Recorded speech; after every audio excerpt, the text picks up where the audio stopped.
The U.S. Congress is in recess after sweating out the passage of that economic stimulus bill.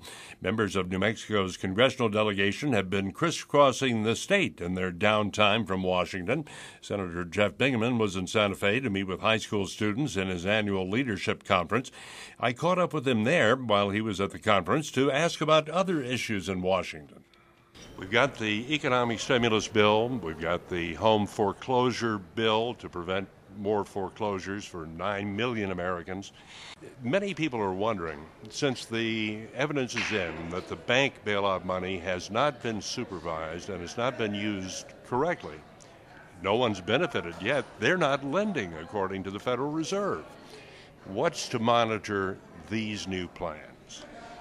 Well, in fact, for example, on this stimulus bill, we have, I think, the most extensive set of accountability provisions and transparency provisions that we've ever enacted.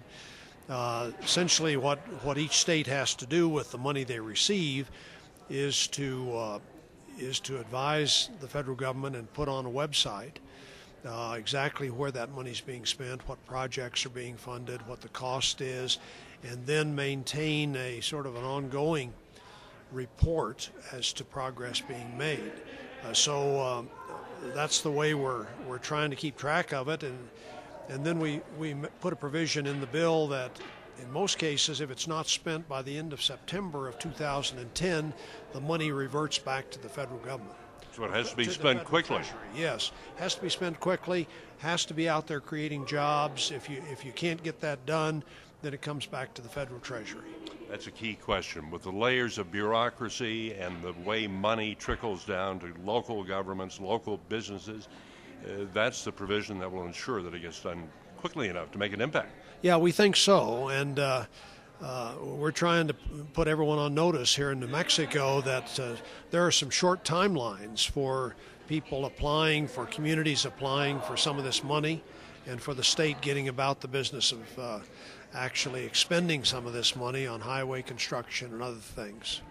Other jobs in New Mexico, there are sort of contradictory reports that for the national labs like Los Alamos and Sandia, that the nuclear weapons labs will be put under the Department of Defense.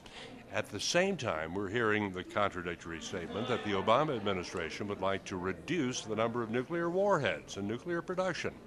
Which is true, and which camp are you in? Well, in the first place, I don't believe it is the policy of this administration to try to transfer our national labs or the National Nuclear Security Agency over to the Department of Defense. I don't support that.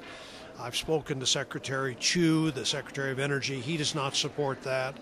This was a suggestion that the Department of Energy was urged to look at as a possibility in some documents that were transferred over by the Office of Management and Budget. But I think we can clarify fairly quickly here in the next few weeks that this is not the policy of the administration.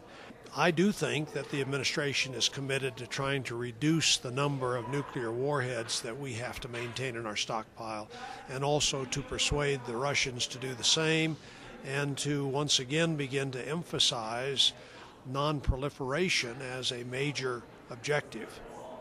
What would that do to jobs at Los Alamos or its nuclear weapons mission? I don't think that the reduction of our nuclear arsenal will adversely affect jobs at our national laboratories. We haven't been building new nuclear weapons for quite a while, and I don't think it makes sense for us to be building them in the near future. So there's still going to have to be a substantial number of people who devote their efforts to maintaining the reliability of our stockpile. So that will continue. And our real challenge at our national labs, which I've been saying now for many years, is to also get them heavily involved in a lot of other missions. And they are heavily involved in some of those already, but there's still a lot of talent and capability at our labs that could be put to use on accomplishing other objectives for the country, and they're not being fully utilized as they could be. Renewable energy among those?